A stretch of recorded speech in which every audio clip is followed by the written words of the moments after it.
Hello everyone guys, इस video में हम पढ़ेंगे हिंसबर्ग टेस्ट। हिंसबर्ग टेस्ट क्या होता है?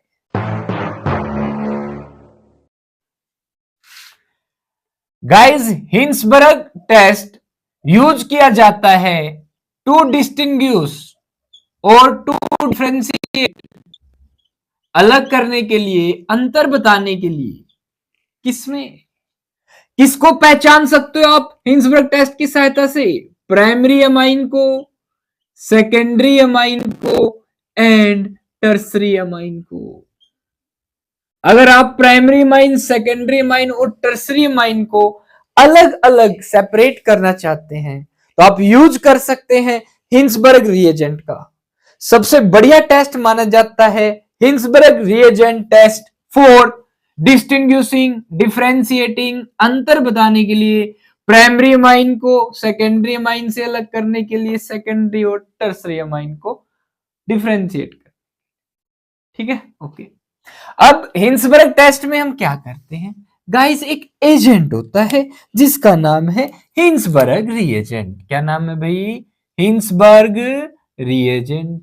अब ये हिंसबर्ग रिएजेंट होता क्या है? इसी से बहुत बार क्वेश्चन पूछ लिया जाता है, what is Hinsberg reagent. NEET के अंदर डायरेक्ट क्वेश्चन आया था, फॉर्मूला बताइए हिंसबर्ग रिएजेंट का। ये फॉर्मूला है हिंसबर्ग रिएजेंट का। क्या होता है Hinsberg reagent? It is benzene sulphonyl chloride.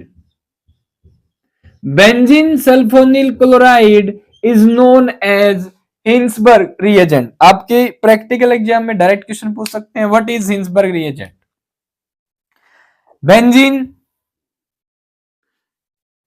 Sulphonyl chloride. ठीक है। कई बार एग्जामिनर क्या करता है, डायग्राम बनवा लेता है। फॉर्मूला जो है इसको डायग्राम के हिसाब से बताइए, स्ट्रक्चर बनवा लेता है हिंसबर्ग रिएजेंट का। क्या होता है भाई? सिंपली बेंजीन C6H5 बनाओ, यहां से हट गया बेंजीन का S double bond O, sulphonyl chloride. मेरे वाइवा में स्ट्रक्चर बनवाया था और भाई मुझे अच्छे से आता था, ऐसे बना दिया झटके से। सर ने बोला शाबाश, बहुत अच्छे, फुल बाय फुल मार्क्स लगे हुए हैं। हाँ भाई, benzene sulphonyl chloride is known as Hinsberg reagent having formula C6H5। भाई जब नीट में था तो क्वेश्चन यहाँ पे H की जगह एक ऑप्शन में था 6, ध्यान रखना H5 आएगा। क्यों? क्योंकि ये जो बेंजीन का ये कार्बन है, यहाँ पे हाइड्रोजन नहीं होता, ये सल्फर से जुड़ जाता है। ठीक है। अब इस रिएजेंट की सहायता से क्या कर सकते हो आप? अब प्राइमरी माइन को सेकेंडरी माइन से अलग कर सकते हो, सेकेंडरी को टर्सरी से अलग बता सकते हो, इन तीनों को अंतर कर सकते हो। इसके लिए हमें कि हम इन तीनों को डिफरेंशिएट कर पाए, हमें दो और एजेंट का सहारा लेना पड़ता है भाई। एक तो खुद हो गया पहला हमारा हिंसबर्ग रिएजेंट, दूसरा हमें लेना है सहारा KOH का, पोटासियम हाइड्रोक्साइड का। H से लगातार कंटिन्यू कर दो, तीसरा पॉइंट HCl का। अब ये क्या सीन है? इसमें ये अमाइन है, जब आप अलग करेंगे तो पहले आप डालो बेस KOH, फिर डाल दो एसिड KOH प्लस HCl। तो तीन स्टेप है हिंसबर्ग रिएजेंट टेस्ट, यानी हिंसबर्ग टेस्ट हो जाता है और आप आसानी से अलग कर लेते हैं किसको? प्राइमरी अमाइन को सेकेंडरी अमाइन। लेट्स, इस यू शेप ट्यूब में आपने क्या किया, किसी भी अमाइन को ले लिया, हमें नहीं पता ये कौन सा अमाइन। ठीक है, इसमें भी ये 3 ट्यूब बनाई हमने, डन। अब इतनी बड़ी ट्यूब कहां पे होती है? पतली ट्यूब मान लो भाई, कोई बात नहीं, हमने ले लिया इसके अंदर। ओके, पहले स्टेप में हम क्या करेंगे, हिंसबर्ग रिएजेंट की, हिंसबर्ग रिएजेंट को डाल देंगे भाई, रिएक्शन करवाएंगे इन अमाइन से। अभी नहीं पता हमें कौन सा अमाइन, इसमें करवाई, इसमें करवाई, इसमें करवाई। भाई साहब देखा, क्या देखा? इसमें रिएक्शन हो गई, पता चल गया हमें इसमें रिएक्शन हो गई। अच्छा, इसमें भी रिएक्शन हो गई, भाई साहब इसमें रिएक्शन नहीं। अब अगर इसमें रिएक्शन नहीं हुई है तो ये टर्सरी अमाइन है।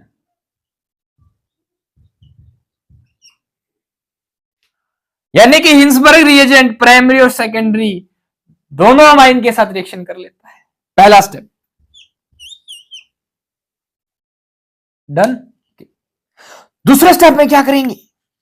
दूसरे स्टेप के अंदर हम KOH डालेंगे। इसको KOH में डाल दो, KOH इसमें डाल दो। क्या डाला हमने? KOH। जैसे ही KOH डाला हमने देखा कि ये जो अमाइन है ये KOH में घुल जाता है या KOH इसमें घुल जाता है। एक्चुअली इसी को उठा के हम KOH में डाल देते हैं, ये आसानी से KOH में घुल जाता है, घुलनशील पदार्थ बन जाता है। घुल गया। इस वाले में ये जो है इसको जब हमने KOH में डाला, यानी इसमें KOH डाल दिया, समझ लो क्या KOH डालते ही देखा this is insoluble. Hinsberg reagent के रिएक्शन होने के बाद ये वाला जो अमाइन है KOH में सोल्यूबल नहीं है। ये दूसरा पॉइंट है जहां आप अलग करते हैं किसको? सेकेंडरी अमाइन को प्राइमरी अमाइन से। और गाइस जो KOH में सोल्यूबल होता है वो होता है प्राइमरी अमाइन, जो नहीं होता वो होता है सेकेंडरी अमाइन। दो स्टेप पे ये अलग हो गए भाई। ये एसिडिफिकेशन क्यों करवाते हैं? ये HCl क्यों ऐड करते हैं? फिर तीसरे स्टेप थोड़ा और पता चलता है, देखना ध्यान से। जैसे ही HCl के साथ फिर रिएक्शन करवाते हैं तीनों की, सुनना ध्यान से भाई। ये जो टर्सरी अमाइन है ना, ये सोल्युबिलिटी शो करता है। जो भी रिएक्शन से प्रोडक्ट बना, रिएक्शन नहीं करवाता ना, एसिडिफिकेशन के बाद ये टर्सरी अमाइन यहां सोल्यूबल हो जाता है, ये नहीं होता सोल्यूबल, ये सोल्यूबल रहता है। तो फिर हम क्या करते हैं? तीसरे स्टेप से और कंफर्म कर लेते हैं कि गाइस ये सेकेंडरी अमाइन है और ये क्या है? Tertiary amine. टर्सरी अमाइन पहले रिएक्शन नहीं कर रहा था, हिंसबर्ग रिएजेंट के साथ रिएक्शन नहीं कर रहा था, पर जैसे HCl डाला यहां पे KOH भी था, क्या हो गया? इसने सोल्युबिलिटी शो कर दी। इसकी सोल्युबिलिटी नहीं होगी HCl में भी, पक्का हो गया ये सेकेंडरी अमाइन है, पक्का हो गया। ये भाई साहब पहले में भी सोल्यूबल था, KOH में भी सोल्यूबल था, अब भी सोल्यूबल है, तो ये क्या है? प्राइमरी। इसलिए एसिडिफिकेशन का थोड़ा और डिफरेंशिएशन हो जाता है, ठीक है। तो ये प्रोसीजर था, पर प्रोसीजर आपसे कोई नहीं पूछेगा। आप सिंपली पूछेंगे बताइए आप कैसे हिंसबर्ग टेस्ट का यूज कर, हिंसबर्ग रिएजेंट का यूज करके डिफरेंशिएट कर सकते हैं प्राइमरी अमाइन को सेकेंडरी और सेकेंडरी और टर्सरी से। पहले पॉइंट में टर्सरी अमाइन रिएक्ट नहीं करता, अलग हो जाएगा, ये कर लेते हैं दोनों। दूसरे स्टेप में KOH की बात करानी पड़ेगी। KOH में ये इनसोल्यूबल होगा, ये सोल्यूबल होगा। और क्वेश्चन आपसे इतना ही पूछते हैं, वो कौन सा टेस्ट है जिसकी सहायता से आप इन तीनों अमाइन को अलग कर सकते हैं? Hinsberg reagent test, simple. अब यहां पे क्वेश्चन बन गया, बताइए कौन से अमाइन के साथ हिंसबर्ग रिएजेंट रिएक्ट नहीं करता? टर्सरी के साथ नहीं करता, प्राइमरी और सेकेंडरी दोनों से हिंसबर्ग रिएजेंट रिएक्शन कर लेता है।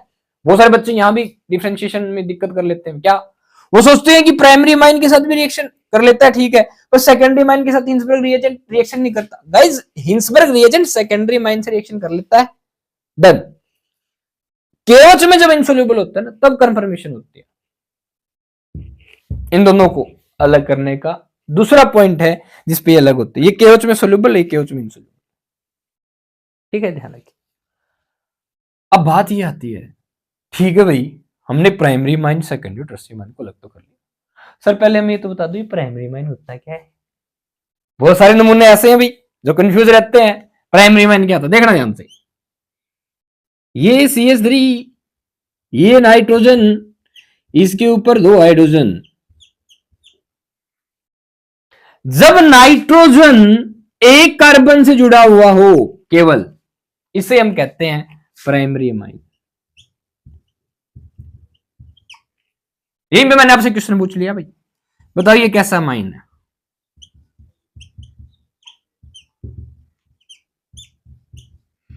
अब भी बहुत सारे बच्चे परेशान हो जाते हैं, सर ने बोला ठीक है एक कार्बन जुड़ा हुआ था प्राइमरी माइन, अब देखो दो कार्बन से जुड़ा हुआ है, ये सेकेंडरी माइन है। ध्यान रखिएगा गाइस, डायरेक्ट कितने कार्बन से जुड़ा हुआ है, C2H5 को मैं ऐसे लिख सकता हूं CH3CH2। अब ये एक बॉन्ड केवल इस एक ही कार्बन के साथ है, या आप ये समझ लो जब नाइट्रोजन केवल एक कार्बन से बॉन्ड बनाता है वो प्राइमरी माइन, इसके आगे जुड़ रही है और कार्बन जोड़ दे चाहे पापा CH3 ये CH2, अब भी ये प्राइमरी माइन। ठीक है, तो प्राइमरी माइन जैसे हिंसबर्ग एजेंट के साथ कैसे रिएक्ट करेगा अभी देख लो, ये Cl ये H जोड़ दो, नाइट्रोजन से जोड़ दो सीधा, फिर KOH में सोल्यूबल होगा इसकी रिएक्शन। गाइस अगर मैं हिंसबर्ग रिएजेंट के साथ रिएक्शन करवा दूं तो इसके पास एक और H बच जाता है, KOH आएगा और इस H को रिप्लेस कर देगा, H2O बन जाएगा और हम कहेंगे कि ये सोल्यूबल है। प्राइमरी माइन किस में सोल्यूबल है, KOH। दो हाइड्रोजन होते हैं प्राइमरी अमाइन के पास, यही खास बात है। पहले हाइड्रोजन से हिंसबर्ग के Cl के साथ रिएक्शन कर लेगा, HCl बाहर निकल जाएगा, दूसरे में KOH के K के साथ सब्स्टिट्यूट हो जाएगा, H पानी बना लेगा H2O, K यहां जाएगा। ठीक है, तीसरे स्टेप में अगेन HCl जो आ रहा है यहां पे K होता है, KCl, H वापस आ जाए। तो प्राइमरी अमाइन के तीन स्टेप होते हैं। ठीक, डन, नोट अपनी कॉपी में नोट कर लेना। सेकेंडरी अमाइन क्या होगा भाई, देखो ध्यान से, चलो इसको यहां ऐसे रहने देते हैं, सेकेंडरी अमाइन यहां बना देता हूं मैं, CH3 सिंगल बॉन्ड N, इसके साथ मैंने एक और CH3 जोड़ दिया, यहां पे है H, एक लोन पेयर है इसमें। अब ये नाइट्रोजन डायरेक्ट इस बॉन्ड से एक कार्बन जुड़ा हुआ है, इस बॉन्ड से एक कार्बन, तो ये नाइट्रोजन कितने कार्बन जुड़ा हुआ है, कहेंगे दो कार्बन से। जब नाइट्रोजन दो कार्बन जुड़ा हुआ हो उसे कहते हैं secondary amine. Secondary amine, secondary amine को हिंसबर्ग रिएजेंट से रिएक्ट करेगा क्या, यस। देख लो इसके पास एक H है, ये H इस Cl के साथ चला जाएगा। ठीक है, ये खुद गया यहां पे आके, नाइट्रोजन से जोड़ देना भाई, नाइट्रोजन CH3 CH3। क्या ये KOH में सोल्यूबल होगा, गाइस KOH के साथ रिएक्शन करने के लिए इसके पास कोई H बचता ही नहीं है, no H, so insoluble in KOH, no H, so insoluble in KOH। कर लिया अलग यहीं पे हमने। बात करूं मैं टर्सरी अमाइन की, तो टर्सरी अमाइन क्या होता है, जब नाइट्रोजन से तीन कार्बन जुड़े हों, दिस इज टर्सरी अमाइन। अब इसके पास कोई H ही नहीं है जो इस Cl से रिएक्शन कर ले, तो ये हिंसबर्ग एजेंट के साथ कोई रिएक्शन ही नहीं करता। सिंपली पहले स्टेप में यहां पे हिंसबर्ग रिएजेंट डाला, अब लिखेंगे नो रिएक्शन। फिर आपने क्या किया, KOH डाला, नो रिएक्शन, HCl डाला, KOH H नाइट्रोजन के लोन पेयर पे अटैक कर देता है भाई H प्लस दिस, तो ये KOH के में रहते हुए जब HCl से रिएक्शन करता है तो लास्ट में HCl में सोल्यूबल हो जाता है। HCl नाइट्रोजन की इस H लोन पे रिएक्शन करके H प्लस और साथ में जुड़ जाएगा Cl माइनस, सोल्यूबल हो जाता है HCl में, KOH में इनसोल्यूबल रहता है टर्सरी अमाइन। तो इस तरीके से टर्सरी अमाइन को हम सेपरेट कर लेते हैं। पर पहला पॉइंट क्या खास बात थी भाई, कि पता ही नहीं होता बच्चों को प्राइमरी अमाइन कौन है, सेकेंडरी अमाइन कौन है, टर्सरी अमाइन कौन है। नाइट्रोजन से जब तीन कार्बन जुड़े हो सीधे direct, that is tertiary amine, दो जुड़े हुए तो सेकेंडरी अमाइन, एक जुड़ा हुआ तो प्राइमरी अमाइन। अब आपको बताना है, बताइए ये कैसा अमाइन है।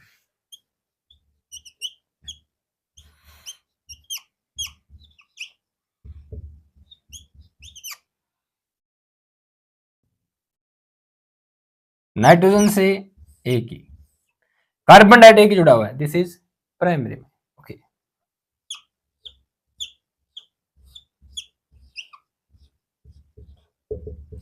ये है एनिलीन, कैसा अमाइन है एनिलीन,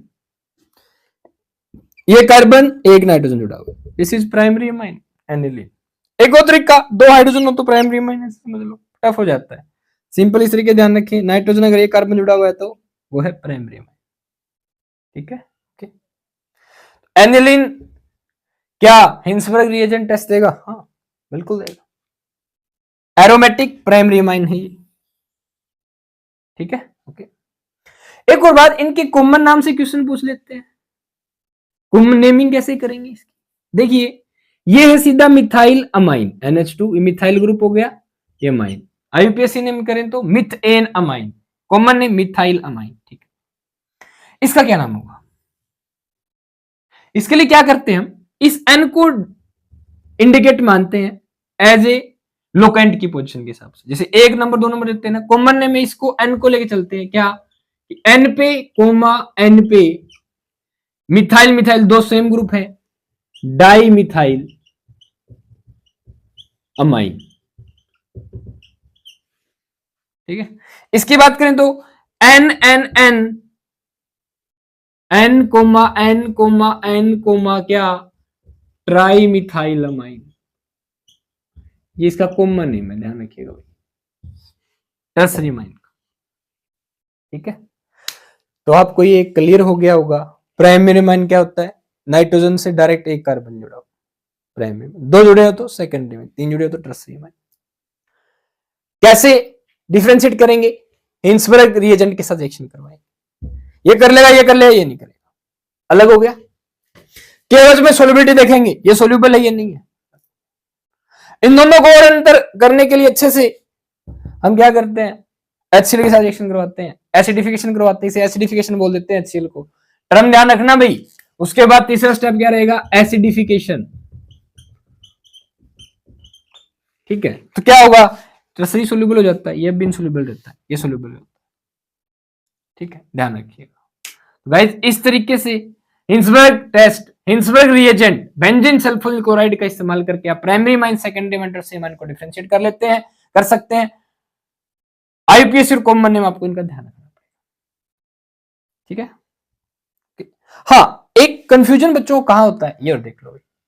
देखिए, जब हम अमाइन को क्लासिफाई करते हैं तो ऐसे करते हैं। ठीक है, अगर अल्कोहल को क्लासिफिकेशन करना हो, जैसे CH3CH2OH, ये एक अल्कोहल है, बताइए कैसा अल्कोहल है? प्राइमरी अल्कोहल है कि सेकेंडरी अल्कोहल है? रुको, ये बताओ कैसा अल्कोहल है?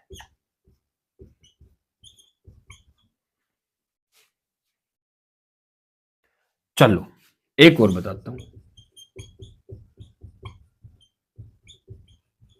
ये बताओ कैसा अल्कोहल है? सुनना ध्यान से। अल्कोहल में क्या है? OH ग्रुप जिस कार्बन से जुड़ा हुआ है, दिख गया ये कार्बन, ये कार्बन फर्दर कितने कार्बन से जुड़ा हुआ है? एक से जुड़ा हुआ है तो प्राइमरी अल्कोहल। OH जिस कार्बन जुड़ा हुआ है, अगर ये कार्बन 2 कार्बन जुड़ा हुआ तो सेकेंडरी अल्कोहल, तो ये सेकेंडरी अल्कोहल है, ये प्राइमरी अल्कोहल है। जिस कार्बन से O जुड़ा हुआ है वो कार्बन 3 कार्बन से जुड़ा हुआ हो, सीधा टर्सरी अल्कोहल। लेकिन अमाइन में क्या देखते हैं? नाइट्रोजन से कितने कार्बन जुड़े हुए हैं। अल्कोहल में क्या देखते हैं? जिस कार्बन से O जुड़ा हुआ है वो कार्बन कितने कार्बन जुड़ा हुआ है। ठीक है, तो इस तरीके से हम अल्कोहल को primary alcohol, secondary alcohol, tertiary को क्लासिफाई कर सकते हैं। प्राइमरी अमाइन, सेकेंडरी और टर्सरी अमाइन क्लासिफाई कर सकते हैं। आपके लिए क्वेश्चन छोटा सा, बताइए प्राइमरी, सेकेंडरी, टर्सरी अल्कोहल को डिफरेंशिएट करने के लिए कौन से टेस्ट का आप इस्तेमाल करेंगे? कम से कम 2 टेस्ट के आप नाम बताएंगे। अगर आप नहीं बता पा रहे हैं तो चैनल पे वीडियो है, रिसेंटली बनाइए भी, देखिए और आंसर कीजिए। ओके, किसी प्रकार की क्वेरी हो आपके तो कमेंट में पूछिए। अच्छे से पढ़िए, ऑल द बेस्ट।